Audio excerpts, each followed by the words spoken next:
പ്രത്യയശാസ്ത്രത്തിനപ്പുറം പോകുന്ന ഒരു രാഷ്ട്രീയ സംഹിത കൊണ്ട് മോഡിയൊക്കെ അധികാരത്തിൽ വന്നു എന്നാണ് പറയുന്നത്. അപ്പോൾ മുഖ്യമന്ത്രി ആകുമ്പോഴൊക്കെ തന്നെ ഒരു അംഗമേ ഉള്ളൂ BJP. എന്നാൽ പോലും വളരെ മൗനത്തിലാണ് BJP. തമിഴ്നാട് രാഷ്ട്രീയത്തിൽ ഈ മൗനം പാലിക്കുന്നത് ഒരുപക്ഷെ വിജയുടെ പിൻബലം കണ്ടുള്ള ഭയമാണോ? തലയ്ക്ക് വല്ല അസുഖമുണ്ടോ? ഇല്ല. BJPയെ സംബന്ധിച്ചിടത്തോളം BJPക്ക് ഇന്ത്യയിലുള്ള എല്ലാ സംസ്ഥാനങ്ങളിലും വേരുകളുള്ള അത്യാവശ്യം നന്നായിട്ട് ശാഖകൾ പടർന്ന് പന്തലിച്ചിട്ടുള്ള ഒരു രാഷ്ട്രീയ പ്രസ്ഥാനം തന്നെയാണ്. പ്രത്യയശാസ്ത്രത്തിന്റെ പിൻബലത്തോടു കൂടിയല്ല നരേന്ദ്രമോദിജി പ്രധാനമന്ത്രിയായത് എന്ന് രാജു പി നായർ പറഞ്ഞത് ഞാൻ അത്ഭുതത്തോടു കൂടിയാണ് കേൾക്കുന്നത്. കാരണം ായിട്ട് നിൽക്കുന്നിടത്ത് അതിനെ പരാജയപ്പെടുത്താൻ ഇത്തരത്തിലുള്ള ഒരു പൊളിറ്റിക്സിന് പറ്റുന്നുണ്ട്. അത് ക്യാഷ് ചെയ്താണ് നരേന്ദ്രമോദി. മനസ്സിലായി. അത് ക്യാഷ് ചെയ്താണ് നരേന്ദ്രമോദി. അല്ലാണ്ട് നരേന്ദ്രമോദിക്ക് പ്രത്യയശാസ്ത്രം ഇല്ല എന്നുള്ളത് എളുപ്പമുള്ള പ്രത്യയശാസ്ത്രമാണ്. വർഗീയതയും ഹിന്ദുത്വം അല്ല, വർഗീയതയും ഹിന്ദുത്വം എന്ന് പറയുന്നത് ഏറ്റവും എളുപ്പമുള്ള പ്രത്യയശാസ്ത്രമാണ്. അതൊക്കെ ഉണ്ട്. ആണോ? മനസ്സിലായി. ഞാൻ ആദ്യം അദ്ദേഹം പറഞ്ഞപ്പോൾ ഞാൻ കേട്ടതെന്ന് വെച്ച് കഴിഞ്ഞാൽ പ്രത്യയശാസ്ത്രം ഇല്ല സ്ഥാനം കയറി വന്ന ആളാണ്. തീർച്ചയായിട്ടും അങ്ങനെയല്ല. ജനസംഘകാലം മുതൽ തീർച്ചയായിട്ടും അങ്ങേ പറയേണ്ട കാര്യമില്ലല്ലോ. അത്തരത്തിലുള്ള ഒരു സാഹചര്യത്തിലൂടെ തന്നെയാണ് അത് കടന്നു വന്നിരിക്കുന്നത്. തീർച്ചയായിട്ടും ഈ രാജ്യത്തിനെ സംബന്ധിച്ചിടത്തോളം ഇപ്പോൾ നമ്മളെ ഇപ്പോൾ കേരളത്തിലൊരു സർക്കാർ അധികാരത്തിൽ വന്നിട്ടുണ്ട്. ആ കേരളത്തിലെ സർക്കാരിലേക്ക് ജയിച്ചു വന്നിട്ടുള്ള ഒരു MLA നിന്ന് പ്രസംഗിച്ചതെന്ന് പറഞ്ഞു കഴിഞ്ഞാൽ മതമാണ് പ്രശ്നം എന്ന് പറഞ്ഞ് തന്നെയാണ് വോട്ട് ചോദിച്ചിരിക്കുന്നത് എന്ന് തന്നെയാണ് ഞങ്ങൾ മനസ്സിലാക്കുന്നത്. കഴിഞ്ഞ പാർലമെന്റ് തെരഞ്ഞെടുപ്പ് കാലഘട്ടത്തിൽ കാഫിർ എന്ന് പറയുന്ന ഒരു സ്ക്രീൻഷോട്ട് ഇവിടെ ഓടിയിട്ടുണ്ട്. അത് ആരുണ്ടാക്കി അയച്ചു എന്നുള്ളതിനെ കുറിച്ചിട്ട് വലിയ ചർച്ചകൾ നടന്നിട്ടുള്ളതാണ്. അപ്പൊ ഈ ഭാഗത്തൊന്നും BJP ഇല്ല. ഈ ഭാഗത്തൊക്കെ നിൽക്കുന്നത് മറ്റ് പലരും ആണ്. ഈ പറയുന്ന മുത്തലാഖ് വിഷയവുമായി ബന്ധപ്പെട്ടിട്ട് പാർലമെന്റ് വിഷയം മാറുന്നതല്ല, സ്വാഭാവികമായിട്ടും ഒരു മറുപടി പറയേണ്ടതാണല്ലോ. എന്താണ് ബുദ്ധി ഈ തല വെളി കാണിച്ച് അടക്കല്ലേ മണ്ടാരെ. അപ്പോ ഈ വിഷം എവിടെ വെച്ച് തുടങ്ങി എന്നുള്ള കാര്യം വലിയ പ്രശ്നമാണ്. ഞാൻ അതിലേക്ക് പോകുന്നില്ല. ഞങ്ങൾ തമ്മിലുള്ള ഒരു തർക്കമോ മറ്റൊരു തർക്കമോ ആക്കി മാറ്റാൻ വേണ്ടിയിട്ട് ഞാൻ ആഗ്രഹിക്കുന്നില്ല. ഞാൻ അങ്ങനെ വിചാരിച്ചിട്ടുമല്ല വന്നത്. വെറുതെ ആവശ്യമില്ലാത്ത വിഷയത്തിലേക്ക് കൊണ്ടുപോകുമ്പോൾ സ്വാഭാവികമായിട്ടും നമ്മൾ ആ വിഷയത്തിലേക്ക് വരേണ്ടി വരും. തീർച്ചയായിട്ടും വിട്ടേക്കും. ഓട്ടെ. ഈ ഒരു പക്വതയുള്ള വ്യക്തിയാവുക എന്ന് പറയുന്നത് വളരെ പ്രധാനമാണ്. അതിനേക്കാളും എത്രയോ മടങ്ങ് ആഴമുള്ളതാണ് ഒരു പക്വതയുള്ള രാഷ്ട്രീയക്കാരൻ രൂപപ്പെടുക എന്ന് പറയുന്നത്. കാരണം ആ രാഷ്ട്രീയക്കാരൻ കുറച്ചു നേരത്തെ വിജയ് പറഞ്ഞതുപോലെ തന്നെ ഒരുപാട് അടിയും തടയും തുഴയും ഒക്കെ കൊണ്ട് പരുവപ്പെട്ടു വരുന്ന ഒരാളാണ്. അപ്പൊ ആ വ്യക്തിയെ സംബന്ധിച്ചിടത്തോളം ഏത് മീറ്ററിൽ സംസാരിക്കണം, വേദിയിൽ സംസാരിക്കണം എന്നുള്ളതിനെ കുറിച്ചിട്ടൊരു പാകത ഉണ്ടാകണം. അപ്പൊ തീർച്ചയായിട്ടും അത്തരത്തിലുള്ള പ്രശ്നങ്ങൾ ഉണ്ടാകുന്ന സമയത്ത് വിജയ് അതിനോട് എങ്ങനെ റെസ്പോണ്ട് ചെയ്യുന്നു എന്നുള്ളതനുസരിച്ചിരിക്കും അദ്ദേഹത്തിന്റെ മുൻപോട്ടുള്ള പോക്ക് എന്ന് പറയുന്നത്. പിന്നെ BJPയെ സംബന്ധിച്ചിടത്തോളം അങ്ങ് ചോദിച്ചൊരു ചോദ്യമുണ്ട്, എന്തുകൊണ്ട് മൗനം എന്നുള്ള കാര്യത്തെ കുറിച്ചിട്ട്. നോക്കൂ, ഒരു രാഷ്ട്രീയ പാർട്ടി നമ്മൾ തെരഞ്ഞെടുപ്പ് ജയിക്കുന്നതിന് മുമ്പ് നമുക്ക് അങ്ങോട്ടും ഇങ്ങോട്ടും ഗോഗോ വിളികളാകാം. തെരഞ്ഞെടുപ്പ് ജയിച്ചു കഴിഞ്ഞതിന് ശേഷം അദ്ദേഹത്തിനാണ് ക്ലിയർ ആയിട്ട് അവിടെ മാൻഡേറ്റ് ലഭിച്ചിരിക്കുന്നത്. ഇപ്പൊ 118 എന്ന് പറയുന്ന ഒരു സംഖ്യയിലേക്ക് എത്താൻ സാധിച്ചില്ലെങ്കിൽ പോലും അദ്ദേഹത്തിനാണ് അവിടെ മാൻഡേറ്റ് ലഭിച്ചിരിക്കുന്നത്. സ്വാഭാവികമായിട്ട് അദ്ദേഹത്തിനെയാണ് ജനങ്ങൾ ചൂസ് ചെയ്യുന്നത് എന്നുള്ളതിനെ കുറിച്ചിട്ട് നമുക്കൊരു ധാരണയുണ്ടല്ലോ. അപ്പൊ ആ ധാരണ അദ്ദേഹത്തിന് ക്ലീൻ ആയിട്ട് ഒബ്റ്റെയിൻ ചെയ്യാൻ പറ്റുമെന്നുണ്ടെങ്കിൽ അദ്ദേഹം ശ്രമിക്കട്ടെ, അദ്ദേഹം ഭരിക്കട്ടെ, അദ്ദേഹം ഭരിച്ച് ജനങ്ങളുടെ മുമ്പിൽ തെളിയിക്കട്ടെ. അതാണ്. തമിഴ്നാട് ഒരു പ്രത്യേകത ശ്രദ്ധിച്ചാൽ മനസ്സിലാവും. തമിഴ്നാട് ഒരു പ്രത്യയശാസ്ത്രമേ, അത് ദ്രാവിഡ പ്രത്യയശാസ്ത്രമാണ്. ഒരിക്കലും BJPക്ക് വേരുകൾ കിട്ടാത്തതിന്റെ കാര്യം സൺ പ്രത്യയശാസ്ത്രത്തിന്റെ നേരെ ഘടകവിരുദ്ധമാണത്. ദ്രാവിഡ പ്രത്യയശാസ്ത്രം ADMK ആയാലും DMK ആയാലും ഒരേ പ്രത്യയശാസ്ത്രത്തിലാണ് നിൽക്കുന്നത്. പിന്നെ ഇവർ തമ്മിൽ മാറിയ പ്രത്യയശാസ്ത്രപരമായ തർക്കങ്ങൾ വരില്ല. ഗവേണൻസിലുള്ള തർക്കത്തിനാണ് ഇമ്പോർട്ടൻസ് പിന്നെ വരുന്നത്. ഗവേണൻസിലുള്ള തർക്കത്തിന് DMKക്ക് ADMK ഒരു ബദലല്ല എന്ന തോന്നൽ ജനങ്ങളിൽ ഉണ്ടാക്കി. ഞങ്ങൾ പിന്തുണ കൊടുത്തത് അവിടെ ഒരു പൊളിറ്റിക്കൽ സ്റ്റേൽമേറ്റ് ഉണ്ടാകും. BJP ഇങ്ങനെ വട്ടമിട്ട് പറക്കുന്നുണ്ട്. ഒരു പ്രസിഡന്റ് റൂളിലേക്ക് കൊണ്ടുപോയി തമിഴ്നാട് അപകടത്തിലേക്ക് പോകാൻ പാടില്ല എന്ന നിർബന്ധ ബുദ്ധിമുട്ടുണ്ട്. അവിടെ മന്ത്രിയാകുന്നൊന്നും അല്ല വിഷയം. As on today Vijay secular ആണ്, ദ്രാവിഡ പൊളിറ്റിക്സിനെ സപ്പോർട്ട് ചെയ്യുന്ന ആളാണ് എന്ന് തോന്നൽ കൊണ്ടും. എന്നാൽ DMKയിൽ നിന്ന് മത്സരിച്ച ആളുകളാണ് ഞങ്ങൾ. DMKയിൽ നിന്ന് മത്സരിച്ച് ജയിച്ചതിന് ശേഷം അത് അവർക്ക് അരോചകമാകുന്ന തരത്തിൽ ഒരിക്കലും TVക്കിലേക്ക് പോകുന്നത് ശരിയല്ല എന്നതുകൊണ്ട് ഞങ്ങൾ ആദ്യം മാറുന്നവരാണ്. പക്ഷെ ഇത് പോകുന്നത് പ്രസിഡന്റ് റൂളിലേക്കാണ് എന്ന് ബോധ്യം വന്നപ്പോൾ ഭരണത്തിന്റെ ഭാഗമൊന്നും ഞങ്ങളാവില്ല. ഞങ്ങൾ പുറത്തുനിന്ന് സപ്പോർട്ട് ചെയ്യും. എത്രത്തോളം സെക്യുലർ ഗവൺമെന്റ് നിലനിർത്താവോ അത്രത്തോളം നിലനിർത്തും. കോൺഗ്രസിന്റെ പ്രതിനിധി ഓൾറെഡി അവിടെ മന്ത്രിസഭയിൽ അംഗമാകുന്നുണ്ട്. അപ്പൊ കോൺഗ്രസ് അവരുമായിട്ട് കല്യാണം കഴിക്കാൻ തീരുമാനിച്ചു. ബാക്കിയെല്ലാം ഇപ്പൊ ലിവിംഗ് ടുഗദർ കേസാ. CPI-യും CPM-ഉം ഈ പറഞ്ഞ മുസ്ലിം ലീഗും ലിവിങ് ടുഗദർ ഏത് സമയം ബന്ധം ഉപേക്ഷിക്കാം. വിജയിയുടെ മേളിൽ അല്ല, ഞാൻ പറഞ്ഞത് ഇത് നാളെ വിജയിയുടെ മേളിലുള്ള ഒരു ഖഡ്ഗമായി ഇത് മാറുക. ഡെമോക്രാസിന്റെ വാളാണ്. എന്തുകൊണ്ടാണ് ഈ രാഷ്ട്രീയ ചോദ്യം അങ്ങ് ചോദിക്കാത്തത്? എന്തുകൊണ്ട് ഇത് മന്ത്രിസഭയിൽ ചേരുന്നില്ല? മന്ത്രിസഭയിൽ ചെന്നാൽ കൂട്ടുത്തരവാദിത്തമാകും. അത് ഇന്നുകൂടി ചേരുന്നില്ല. അവർ കൃത്യമായ ഉത്തരം പറയുന്നില്ല. ഞങ്ങളെ സംബന്ധിച്ച് ഞങ്ങളിപ്പോൾ കരുതുന്നത് DMK-യുടെ ഒപ്പം നിന്ന് ഞങ്ങൾ മത്സരിച്ച ആളുകൾ എന്ന നിലയ്ക്ക് ഇപ്പോൾ ഞങ്ങൾ മന്ത്രിസഭയ്ക്ക് പിന്തുണ കൊടുക്കുന്ന ഒരു കാര്യമേ ഉള്ളൂ. അവിടെ വട്ടമിട്ട് പറക്കുന്ന പ്രസിഡന്റ് റൂളിന്റെ മിസ്റ്റേക്ക് അതൊരിക്കലും ഞങ്ങൾ അനുവദിക്കില്ല. ആ ഒരു പർപ്പസിന് വേണ്ടിയാണ് ഇപ്പോൾ പിന്തുണ കൊടുത്തിരിക്കുന്നത്. ഞങ്ങൾക്കൊന്നും ഇങ്ങോട്ട് വേണം. നിങ്ങൾ പ്രഷർ പൊളിറ്റിക്സ് എടുക്കുകയാണ്. പ്രഷർ പൊളിറ്റിക്സ് ഒന്നുമല്ല. നിങ്ങൾ പ്രഷർ പൊളിറ്റിക്സ് എടുക്കുകയാണ്. സപ്പോർട്ട് നിങ്ങൾ അവിടെ പ്രഷർ പൊളിറ്റിക്സ് എടുക്കുന്നുണ്ട്. അൺകണ്ടീഷണൽ സപ്പോർട്ട് കൊടുക്കുന്ന ഒരു പൊളിറ്റിക്കൽ പാർട്ടി എന്ത് പ്രഷർ കൊടുക്കുന്നു എന്നാ പറയുന്നത്? ഞങ്ങൾ അൺകണ്ടീഷണൽ സപ്പോർട്ടാ. ഞങ്ങളുടെ പ്രശ്നം ആശയം തന്നെയാണ്. ആശയപരമായി ഒരു ഇൻട്രൂഷൻ നടത്തുന്നതിന് വേണ്ടിയിട്ട് സംഘ് പരിവാർ രാഷ്ട്രീയം അവിടെ കടന്നു കയറാൻ ശ്രമിക്കുന്നു. അതിന് പ്രസിഡന്റ് റൂളിലേക്ക് അവർ വരാൻ പോകുന്നു. അത് ഞങ്ങൾ അനുവദിക്കില്ല. ഞങ്ങളാൽ കഴിയുന്ന റെസിസ്റ്റൻസ് അതിന് കൊടുക്കും. എന്തുകൊണ്ട് അണ്ണാ DMK കൊടുത്തില്ല? സംഘപരിവാറിനെ ഏറ്റവും ശക്തമായി എതിർക്കുന്ന ആരാണ്? അണ്ണാ DMK കൂടെ പിന്തുണ കൊടുത്തില്ല. അങ്ങനെയാണെങ്കിൽ ഭാഗമായിരുന്നവര് പറയാതെ കേൾക്കാതെയും പെട്ടെന്ന് എങ്ങനെയാണ് മാറുന്നത്? ആ ഒരു പ്രയാസം ഇടത് കക്ഷികൾക്ക് മുസ്ലിം ലീഗിനും എല്ലാം ഉണ്ടായിരുന്നിരിക്കാം. ഏതായാലും അവര് DMK-യുടെ സമ്മതത്തോടു കൂടി തന്നെയാണ് പോയിരിക്കുന്നത് അങ്ങോട്ട്. വളരെ വിശാല മനസ്കനായി അങ്ങനെ ചെയ്തതിന്റെ ഉദ്ദേശം അദ്ദേഹത്തിന്റെ വിശാല മനസ്കതയേക്കാൾ കൂടുതൽ ADMK-യും BJP-യുമായി ചേർന്നുള്ള ഒരു ഭരണം വരരുത്, അല്ലെങ്കിൽ ഒരു BJP-യുടെ നേതൃത്വത്തിലുള്ള ഒരു രാഷ്ട്രപതി ഭരണം വരരുത്. അതെ, പ്രധാനമന്ത്രിയാക്കാൻ ആവശ്യപ്പെട്ടിട്ടായില്ല. DMK-യിലെ ആയിക്കോട്ടെ, ഞാൻ പറയട്ടെ, അതല്ല പറഞ്ഞു വന്നത്. DMK-യുടെ ഗവൺമെന്റ് ഞങ്ങൾ പങ്കാളിയായില്ല. ഞങ്ങൾ പിന്തുണ കൊടുത്താണല്ലോ DMK-ക്ക്. ആ ഗവൺമെന്റ് CPM മന്ത്രിയായിട്ടില്ല.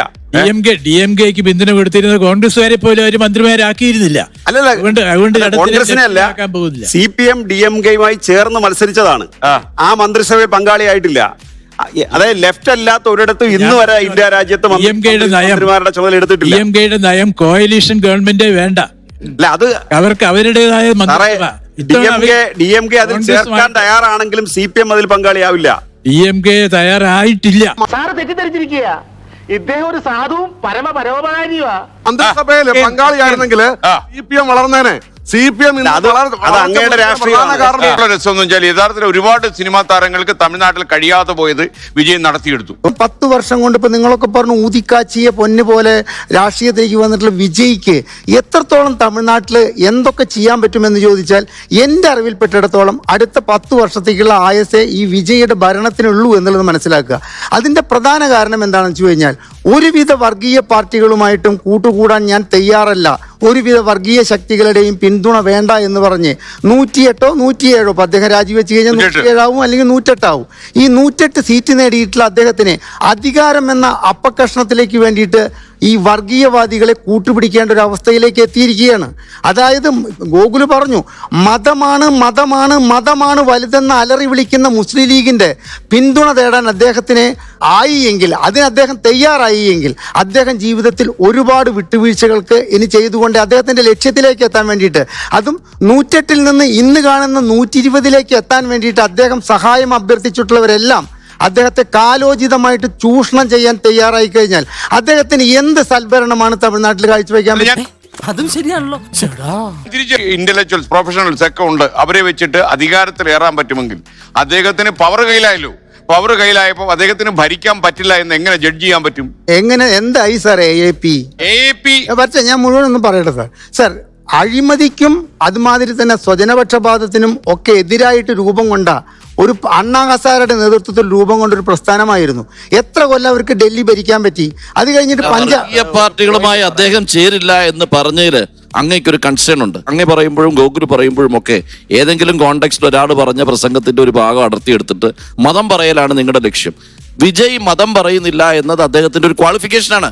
ആ ക്വാളിഫിക്കേഷൻ നിന്നുകൊണ്ട് തന്നെ അദ്ദേഹം ഭരിച്ചുകൊണ്ട് മുന്നോട്ട് പോകുമ്പോൾ പുതുതലമുറ അദ്ദേഹത്തിലൂടെ അങ്ങ് പറഞ്ഞു 10 കൊല്ലം കൊണ്ട് തീരുമെന്ന് പറഞ്ഞു. അതൊന്നും ഇപ്പൊ പ്രെഡിക്റ്റ് ചെയ്യാൻ പറ്റില്ല. അദ്ദേഹത്തിന് ഗവർണൻസിന് വേണ്ട ഒരു സംവിധാനം താങ്കൾക്ക് 10 അങ്ങനെ തീരില്ല എന്നുണ്ടെങ്കിൽ എന്റെ രാഷ്ട്രീയ കാഴ്ചപ്പാടിലെ തമിഴ്നാടിന്റെ താങ്കൾ പറഞ്ഞ വളരെ പ്രസക്തമായ ഒരു കാര്യമുണ്ട്. 60 വർഷം അല്ലേ ഞാൻ ഹരിദാസ്, താങ്കളുടെ 10 കൊല്ലത്തിന്റെ കണക്ക് എന്താണ്? ആ 10 വർഷം 6 മാസം കൊണ്ട് വീഴാൻ പരമാവധി അടുത്ത ഇലക്ഷന് 2031 നടക്കാൻ പോകുന്ന ഇലക്ഷന് വ്യക്തമായ ഭൂരിപക്ഷം നേടാൻ വിജയിക്കായില്ലെങ്കിൽ കഴിഞ്ഞു സാർ. അത് കരിഞ്ഞു പോയൊരു ചെടിയായിട്ട് മാറുമെന്ന കാര്യത്തില് ഒരു സംശയവും പോസിറ്റീവ് ആവുകയാലോ എനിക്ക് തോന്നുന്നില്ല. ഞാൻ എന്നേ പറഞ്ഞില്ലേ ഇതൊക്കെ പറ്റിപ്പാണം. എന്തുകൊണ്ട് രജനീകാന്തിന് സാധിച്ചില്ല, എന്തുകൊണ്ട് കമലഹാസന് സാധിച്ചില്ല, എന്തുകൊണ്ട് വിജയ്ക്ക് സാധിച്ചു? നമ്മൾ മനസ്സിലാക്കേണ്ട കാര്യം, രജനീകാന്തിന്റെ പീക്കിലും കമലഹാസന്റെ പീക്കിലും കരുണാനിധിയെ പോലെ ജയലളിതയെ പോലെ 2 അതിശക്തരായിട്ടുള്ള ഭരണാധികാരികൾ തമിഴ്നാട്ടിൽ ഉണ്ടായിരുന്നു എന്നുള്ളതാണ്. അവരുടെ ഇടയിലേക്ക് കയറി സ്പേസ് ഉണ്ടാക്കുക എന്ന് പറയുന്നത് രജനീകാന്തിനായിരുന്നാലും ശരി തന്നെയാണ്, കമലഹാസനായിരുന്നാലും ശരി തന്നെയാണ്, ബുദ്ധിമുട്ടാണ്. ഈ പറയുന്ന പ്രതിഭാസങ്ങളിൽ ഇപ്പൊ വിജയ് ആയിരുന്നാലും ശരി തന്നെയാണ്, മറ്റാരായിരുന്നാലും ശരി, കയറി വരുന്നത് എവിടെയാണ്? ജയലളിത വീണ് കഴിഞ്ഞതിന് ശേഷമാണ്. കാര്യം പറഞ്ഞോട്ടെ, ഇനി 10 വർഷത്തെ കണക്ക് അദ്ദേഹം പറഞ്ഞതിനകത്ത് പോയിന്റ് ഉണ്ട്. വിജയ് ഓൾറെഡി 50 എബോവ് ആണ്. വിജയ്ക്ക് എത്ര കാലം ആ പൊളിറ്റിക്സ്, ആക്റ്റീവ് പൊളിറ്റിക്സ് മുമ്പോട്ട് കൊണ്ടുപോകാൻ കഴിയുമെന്നുള്ള കൂടി പോയി ഏറിയൽ 20 വർഷമാണ്. അതിനുശേഷം എന്ത് എന്ന് പറയുന്നത് വീണ്ടും ഞാൻ ചോദിക്കട്ടെ, ഇതിനെക്കുറിച്ച് 2 വാക്ക് പറ.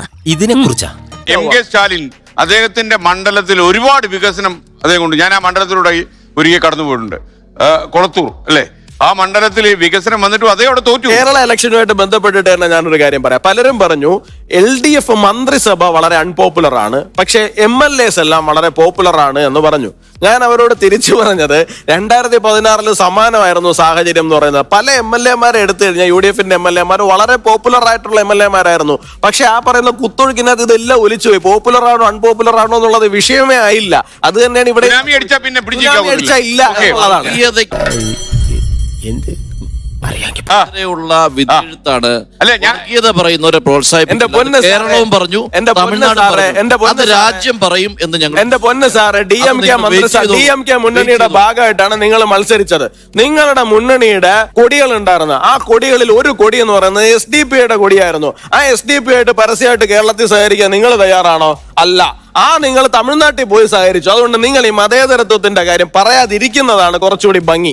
ശരിക്കും മനസ്സിലായില്ല എന്ന് തോന്നുന്നു. സ്റ്റാലിന്റെ കയ്യിലാണ് ഇന്നൊരു ചരടിരിക്കുന്നത്. വേണമെങ്കിൽ ഇടതിന്റെയും മുസ്ലിം ലീഗിന്റെയും പിന്തുണ പിൻവലിക്കാൻ സാധിക്കും. അങ്ങനെ സാധിച്ചാൽ വിജയ് വിൽ സ്വീപ്.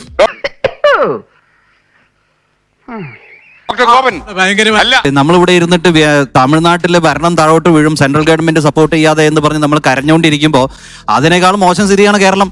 കേരളത്തിൽ നിങ്ങൾ പറയുന്ന മാതിരി സെൻട്രൽ ഗവൺമെന്റിന്റെ നിന്ന് സഹായം കിട്ടുന്നില്ല എന്നുണ്ടെങ്കിൽ ഇവിടെ വേറെ വരുമാന മാർഗം പോലും ഇല്ല. ഇവിടെ ആകെ ലോട്ടറിയും കള്ളും വിറ്റിട്ടാണ് നമ്മളിവിടെ ജനങ്ങൾക്ക് സംവിധാനം ഉണ്ടാക്കാൻ നോക്കുന്നത്. അത് വെച്ച് നോക്കാൻ നേരത്ത് തമിഴ്നാട് എത്രയോ ഭേദ. തമിഴ്നാട്ടിൽ എത്രയോ റവന്യൂ സോഴ്സുകൾ ഉണ്ട്, അവരുടെ ഇൻകം എത്രയോ വലുതാണ്. കേരളത്തിനെ പോലെയുള്ള ഒരു സംസ്ഥാനത്തിന് 5 കൊല്ലം പിടിച്ച് കേരളത്തിന് 5 കൊല്ലം പിടിച്ചു നിൽക്കാൻ പറ്റുന്നുണ്ടെങ്കിൽ വിജയ്ക്ക് 25 കൊല്ലം പിടിച്ചു നിൽക്കാൻ പറ്റും. ആ സ്ഥിതിയിലാണ് കേരളത്തിന്റെയും വരുമാനം വെച്ച്. നീ എവിടെ പരിപാടി അവതരിപ്പിച്ചാലും ഇത് തന്നെയാണല്ലോ അതിന്റെ വിധി. ഇതിനകത്ത് ഒരു ദ്വന്ദ്വം ക്രിയേറ്റ് ചെയ്യാൻ വേണ്ടിയിട്ട് ശ്രമിക്കുന്നതാണ്. ദ്വന്ദ്വം എന്ന് പറഞ്ഞു കഴിഞ്ഞാൽ, ഒന്ന് കേന്ദ്ര സർക്കാർ ഈ പറയുന്ന സർക്കാരിനെ കഴുത്ത് ഞെരിക്കും, ബുദ്ധിമുട്ടിക്കും, കേരളത്തിന് ബുദ്ധിമുട്ടും സാധ്യത. അതല്ല ഞാൻ പറഞ്ഞോട്ടെ, ഞാൻ പറയുന്നത് വളരെ സിമ്പിൾ ആണ്. ഞാൻ ഇത്രയും നേരത്തെ ബഹളം വളരെ ശാന്തതയോടുകൂടി കേട്ടു. എനിക്ക് എല്ലാവരോടും പറയാനുള്ളത്, നിങ്ങൾക്ക് എന്തെങ്കിലും കിട്ടാനുണ്ട് എന്നുണ്ടെങ്കിൽ കണക്ക് സഹിതം നിങ്ങൾക്ക് MP-മാരുണ്ട്, പാർലമെന്റിൽ അവതരിപ്പിക്കുക. ആ പാർലമെന്റിൽ അവതരിപ്പിക്കുന്ന സമയം, അല്ലല്ല ഞാൻ കംപ്ലീറ്റ് ചെയ്യട്ടെ. പാർലമെന്റിൽ അവതരിപ്പിക്കുന്ന സമയത്ത് അവിടെ അതാത് വകുപ്പിൽപ്പെട്ട മന്ത്രിമാരോ അല്ലെങ്കിൽ കേന്ദ്ര സർക്കാരിന്റെ പ്രതിനിധികളോ പറയുകയാണ് എന്നുണ്ടെങ്കിൽ നിങ്ങൾക്ക് അവകാശ ലംഘനത്തിന് മോഷൻ നിങ്ങൾക്ക് അവകാശ ലംഘനത്തിന് മോഷൻ അല്ല കിട്ടാത്ത കണ്ടെന്നുണ്ടെങ്കിൽ ഈ വിഷയത്തിൽ നമുക്ക് കിട്ടിയിട്ടില്ല, അല്ലെങ്കിൽ കേന്ദ്ര സർക്കാർ ഞങ്ങൾക്ക് കിട്ടാനുള്ള ഫണ്ട് തടഞ്ഞു വെച്ചിരിക്കുന്നു എന്ന് പറഞ്ഞ് കാര്യകാരണ സഹിതം അവിടെ അവതരിപ്പിച്ചാൽ തിരിച്ചു മറുപടി കിട്ടും. അവിടെ പോയി അവതരിപ്പിക്കില്ല. കാരണം മറ്റൊന്നും കൊണ്ടല്ല, ഒന്നും കിട്ടാനില്ല എന്നുള്ളത് കൊണ്ടാണ്. അവതരിപ്പിച്ചാൽ എന്നുള്ളത് കൊണ്ട് പാർലമെന്റിൽ അവതരിപ്പിക്കുന്നതിന് പകരം 24 ന്യൂസിന്റെ ഫ്ലോറിൽ വന്ന് അവതരിപ്പിക്കും. ഇവിടെ അവതരിപ്പിച്ചാൽ കിട്ടില്ല. അവതരിപ്പിക്കേണ്ടത് പാർലമെന്റിലാണ്. അതിനുള്ള ധൈര്യം പാട്ട് പാടും. വിജയ് പാട്ട് പാടാനാണ് പോണമെന്നുണ്ടെങ്കിൽ കിട്ടില്ല. വിജയ്ക്ക് കൃത്യമായിട്ട് അവിടെ അവതരിപ്പിക്കാൻ ശേഷിയുണ്ടെന്നുണ്ടെങ്കിൽ അദ്ദേഹത്തിന് ലഭിക്കേണ്ടതാണോ അത് കൃത്യമായിട്ട് ലഭിക്കേണ്ടത്. സൂപ്പർ സ്റ്റാർ അതുപോലെ തന്നെ ഇപ്പം നേരത്തെ പറഞ്ഞ ഓഡിയൻസ് ആണെങ്കിലും നമ്മൾ ഡയലോഗ്സ് വഴി പറയുന്നതിനേക്കാളത്തെ കൂടുതൽ അഡ്മിനിസ്ട്രേറ്റ് ചെയ്യേണ്ട ഒരു കാര്യം CM എന്നുള്ളൊരു രീതിയിൽ ഭയങ്കര ഇമ്പോർട്ടൻ്റ് ആണ്. അപ്പം ഒരു 30,000 ജനങ്ങളെ പോലും അത്ര സേഫായിട്ട്, ഓക്കെ അത് കഴിഞ്ഞിട്ട് കോമ്പൻസേഷൻ ഒക്കെ കൊടുത്തു കഴിഞ്ഞാലും അത്ര പോലും ആൾക്കാരെ സേഫായിട്ട് നോക്കാൻ പറ്റില്ലെങ്കിൽ 75 മില്യൺ പീപ്പിളെ എങ്ങനെ നോക്കും? BJPയുടെ കേരളത്തിന്റെ പ്രതിനിധിയായിട്ട് വന്നിരിക്കുന്ന ആളാണ് ഇദ്ദേഹം. അതായത് അദ്ദേഹം പറയുന്നു ഈ പറഞ്ഞ പ്രതിപക്ഷ പാർട്ടികൾ ഭരിക്കുന്നിടത്തൊന്നും സാമ്പത്തികം ഇരിക്കുന്നില്ല എന്ന് പറഞ്ഞു. വിജയ് ഒരു പ്രത്യേക പ്ലാങ്കുമായിട്ട് ഇപ്പോൾ വന്നിരിക്കുകയാണ്, ജനങ്ങളുടെ പ്രശ്നങ്ങൾ പരിഹരിക്കാൻ ശ്രമിക്കുകയാണ്. ആ ശ്രമം നടത്തുമ്പോൾ അവിടുത്തെ ഫണ്ട് എത്തിച്ചു കൊടുക്കേണ്ട ചുമതല ഇദ്ദേഹത്തിന്റെ പാർട്ടി ഏറ്റെടുത്തോണം. ഇല്ലെങ്കിൽ അപകടത്തിലാകും നിങ്ങൾ ജനങ്ങളെ വെല്ലുവിളിക്കുന്നത്. ഒന്ന്. രണ്ടാമത്തെ വിഷയം, വിജയ് മുന്നോട്ട് പോകുന്ന സമയത്ത് വിജയുടെ ഈ പറഞ്ഞ കേന്ദ്ര ഏജൻസികളുമായിട്ട് ചാടി ഇറങ്ങരുത്. അയാളൊന്ന് ഭരിക്കട്ടെ. ഇങ്ങനെ പോയ എല്ലാ സ്ഥലത്തും ഇപ്പൊ ആം ആദ്മിക്കാർ പറയുന്നില്ലേ, ഈ കേന്ദ്ര ഏജൻസിയുമായിട്ട് ഇറങ്ങി അദ്ദേഹത്തെ ഉപദ്രവിക്കാതെ ജനങ്ങൾക്ക് വേണ്ടി ഭരിക്കാൻ തൽക്കാലം അനുവദിക്കാം. ഞങ്ങളൊക്കെ പിന്തുണ കൊടുത്തിരിക്കുന്നത് അദ്ദേഹത്തിന് ഭരിക്കാൻ അനുവദിക്കാൻ വേണ്ടിയാ. ഫണ്ട് കിട്ടാതെ വന്നാൽ ഇവർ ഇടപെടണം. ഇടപെട്ടിട്ട് ഫണ്ട് കൊടുക്കും. ഇവിടെ വന്ന് പറഞ്ഞിട്ട് കാര്യമില്ല. പല പ്രതിപക്ഷ സ്ഥലങ്ങളിലും സംസ്ഥാനങ്ങൾ പണം കിട്ടുന്നില്ല. അതൊരു ഫാക്ടാണ്. അല്ല, അങ്ങേക്ക് പാർലമെന്റിൽ എംപിമാരുണ്ടല്ലോ, മുസ്ലിം ലീഗിന് എംപിമാരുണ്ടല്ലോ പാർലമെന്റില്. വിജയ്ക്കല്ല എംപിമാരില്ലാതെ ഉള്ളൂ. ഞങ്ങളുടെ എംപിമാർ അതിനുവേണ്ടി പോരാട്ടം നടത്തും. അതാണ് ചെയ്യേണ്ടത്. എല്ലാവരും കേട്ടല്ലോ. അല്ലല്ല സാർ, ഞാൻ കംപ്ലീറ്റ് അല്ല ഞാൻ മറുപടി പറഞ്ഞോട്ടെ. പാർലമെന്റിനകത്ത് CPM-നകത്ത് 2 എംപിമാരുണ്ട്, CPM-നകത്ത് 2 എംപിമാരുണ്ട്. ഇവിടെ തമിഴ്നാട്ടിൽ കണക്കെഴുതി കൊടുത്താൽ പിറ്റേന്ന് അവതരിപ്പിക്കാമല്ലോ. പബ്ലിക്കിന് കാണാമല്ലോ. ഇവരിത് പബ്ലിക്കിന് കാണാൻ വേണ്ടിയിട്ട് അവിടെ കൃത്യമായിട്ട് അതിനകത്ത് ആധികാരികത വരുമെന്നുള്ളതുകൊണ്ട് അവിടെ പോയി ഒന്നും ചെയ്യില്ല. പകരം ഏതെങ്കിലും പാർലമെന്റിനകത്ത് അല്ല ചെയ്യുന്നത്.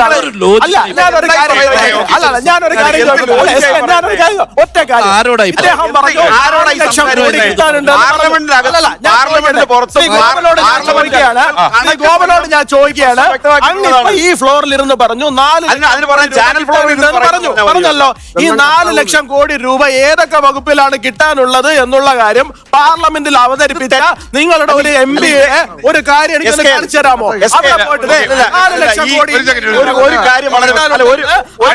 നിങ്ങളുടെ ഒരു MPയുടെ പേര് എന്നാണ് അവതരിപ്പിച്ചത് പറഞ്ഞുതരാമോ? ഇല്ല. പകരം നിങ്ങൾ കവല പ്രസംഗം നടത്തും. ആ കവല പ്രസംഗം നടത്തുന്നത് കൊണ്ടാണ് ഇന്ന് നിങ്ങൾ ഇന്ത്യയിൽ പരിപൂർണമായിട്ടും ഇല്ലാതായിക്കൊണ്ടിരിക്കുന്നത്. ഒറ്റ വാചകത്തിൽ പറയാം, ശുദ്ധ അസംബന്ധമായി പറയാം. അസംബന്ധമാണ് അദ്ദേഹം. പിന്നെ നാണക്കെടുത്തി.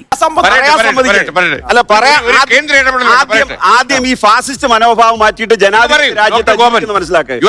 അതായത് ശുദ്ധ അസംബന്ധം പറഞ്ഞത് പാർലമെന്റ് ഫ്ലോറിനകത്തും പാർലമെന്റിൽ ഗാന്ധി പ്രതിമയ്ക്ക് മുമ്പിലും കേരളത്തിൽ ഉൾപ്പെടെ പല സ്റ്റേറ്റുകളും, തമിഴ്നാട് ഉൾപ്പെടെ പിന്തുണ കൊടുത്തതാ. ഈ കണക്കുകൾ വ്യക്തമാക്കിയിട്ടുള്ളത് അല്ല പറയുന്നത്. അതിന്റെ കൃത്യമായിട്ടുള്ള കോടതി പറഞ്ഞ വേറെ വേറെ.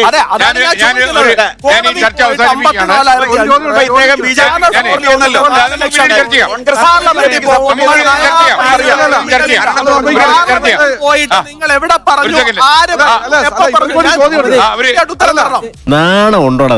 ഇഷ്ടമുള്ള വ്യക്തിയാണ് വിജയ് സാറിന്റെ എല്ലാ സിനിമകളും കാണുന്ന ഒരു വ്യക്തിയാണ്. പക്ഷെ ഞാൻ അതിനേക്കാൾ ഉപരി ഞാനൊരു മലയാളിയാണ്, കേരളീയനാണ്. ഇവിടെ ബഹുമാനപ്പെട്ട ഫാൻസ് അസോസിയേഷൻ സെക്രട്ടറി പറയുന്നുണ്ട്, അദ്ദേഹം പറയുന്നുണ്ടായി ഭാവിയിൽ TVKയുടെ പല യൂണിറ്റുകളും കേരളത്തിൽ തുടങ്ങാൻ സാധ്യതയുണ്ട്. അതോടൊപ്പം അദ്ദേഹം ഞാൻ മനസ്സിലാക്കിയെടുത്തോളം ഇപ്പൊ അങ്ങും ഇങ്ങുമുള്ള ഫാൻസ് അസോസിയേഷനുകളാകാം ചിലപ്പോൾ നമ്മുടെ ഇവിടെയുള്ള പാർട്ടികളായി വിങ്ങുകളായി മാറാൻ സാധ്യത. അതോടൊപ്പം അദ്ദേഹം കൂട്ടിച്ചേർത്ത ഒരു കാര്യം കൂടിയുണ്ട്, ദളപതിക്ക് വേണ്ടി ഞങ്ങൾ ചാകാനും തയ്യാറാണ്. ഭാവിയിൽ അത് ചിലപ്പോൾ പാർട്ടിക്ക് വേണ്ടി ചാകാൻ തയ്യാറാവുന്നുള്ള രീതിയിലേക്ക് മാറാം. അപ്പോൾ ഞാൻ ചോദിക്കുന്നത്, ഭാവിയിൽ കേരളവും തമിഴ്നാടും തമ്മിൽ എന്തെങ്കിലും ഒരു കാര്യത്തിൽ അഭിപ്രായ ഭിന്നത വന്നു കഴിഞ്ഞാൽ ആർക്കും വേണ്ടി ചാവുന്നല്ല, നിങ്ങൾക്ക് മലയാള മണ്ണിൽ നിന്നുകൊണ്ട് മലയാള മക്കളോടൊപ്പം നിൽക്കുമോ അല്ലെങ്കിൽ TVKയോടൊപ്പം നിൽക്കുമോ എന്നുള്ളതാണ് എന്റെ ഒരു ചോദ്യം. രീതികൾ തികച്ചും വ്യത്യസ്തമാണ്. കേരളത്തിന്റെ കാര്യങ്ങൾക്ക് വേണ്ടി നിൽക്കൂല എന്ന് അർത്ഥമില്ല, മനസ്സിലാക്കല്ലേ. അത് ദളപതി വികാരം വേറെ, മലയാളം നമ്മുടെ മണ്ണാണ്. മലയാളത്തിന് വേണ്ടി തന്നെ അല്ലെ കേരളത്തിലെ കാര്യം വന്ന കേരളത്തിന്റെ കാര്യത്തിന് നിൽക്കുക. അവിടെ ദളപതിയൊന്നുമില്ല. ചോദിക്കുന്നു അവിടെ വേണ്ടി ചാകുമെന്ന് പറഞ്ഞ ആ പോയിന്റ് എന്നുള്ളതാണ് ചോദ്യം. അദ്ദേഹത്തിന് ചാകുമെന്ന് പറഞ്ഞാൽ ഫിസിക്കൽ സെൻസിൽ എടുക്കുന്നത്. നിർത്തി അവമാനിക്കുവാണെന്ന് നേരത്തെ ചോദിച്ച ചോദ്യത്തിന് ഇതുവരെ എനിക്ക് ഉത്തരം കിട്ടിയിട്ടില്ല. ഏതായിരുന്നു മോളെ? അഡ്മിനിസ്ട്രേഷൻ എങ്ങനെ ചെയ്യുന്നു? ബിക്കോസ് റീസെന്റ് ആണെങ്കിൽ പോലും ഇപ്പം 5% കുറവ് മോളെ, അത് ഒരെണ്ണം ആക്സിഡന്റ് ആയിരുന്നു, മറ്റേത് പർപ്പസ്ഫുൾ ആയി ചെയ്യുന്ന അഡ്മിനിസ്ട്രേഷൻ. ഈ അഡ്മിനിസ്ട്രേഷനിൽ നമ്മുടെ ജോസഫ് സാറിന് അറിയാം. അതായത് സർവീസിലുള്ള ഒരുപാട് ആൾക്കാർ അവരെ സഹായിക്കാൻ കാണും. അത് ഇനിയിപ്പോ യഥാർത്ഥത്തിൽ അവിടെ അതിന്റെ കാരണം അതൊക്കെ അന്വേഷണത്തിരിക്കുകയാണല്ലോ, നമ്മളത് CBI അന്വേഷണത്തിരിക്കുകയാണ്. പക്ഷെ അതിന് വൺ മോർ എക്സാമ്പിൾ ഉണ്ട്. റീസെന്റ് മിനിസ്റ്റേഴ്സിന്റെ കുറവ് വന്നപ്പം 5 പേരും ചെന്നൈ എന്നാണ് എടുത്തത്. ഇങ്ങനെ ഒരാള് അതിന്റെ സെൻട്രൽ സിറ്റി അല്ലാതെ ബാക്കിയുള്ള സ്ഥലങ്ങളിൽ എങ്ങനെ ഹാൻഡിൽ ചെയ്യുന്ന എന്താ ഉറപ്പ്? അല്ല, അതിന് വരുന്ന ദിവസങ്ങളിൽ നമുക്ക് കാണാം. നമ്മളിപ്പോ അദ്ദേഹത്തിന്റെ മനസ്സിലായിരിക്കും, നമുക്ക് അറിയില്ലല്ലോ. ആവേശം കൊണ്ട് ഓരോന്ന് വിളിച്ചു പറഞ്ഞ് തടിയേടാക്കണ്ട, പണിയെടുക്കാതെ ജീവിക്കാൻ നോക്ക്. കേരളം എന്നുള്ള ദ്വന്ദ്വം പിണറായി വിജയനും തൊട്ടില്ല, സ്റ്റാലിനും തൊട്ടില്ല. ഇല്ല, അതാണ് പ്രശ്നം. അതല്ല വേണ്ടത് സാർ. 10 വർഷം ഭരിച്ചിട്ട് മുല്ലപ്പെരിയാർ പ്രശ്നത്തിന് ഒരു പരിഹാരം ഉണ്ടാക്കാൻ സ്റ്റാലിനോ കഴിയാതെ പോയത് ആ ബലഹീനതയാണ് നമ്മൾ നരേന്ദ്രമോദി പരിഹാരം. തൽക്കാലം ഇത്രയും മതി. വരട്ടെ.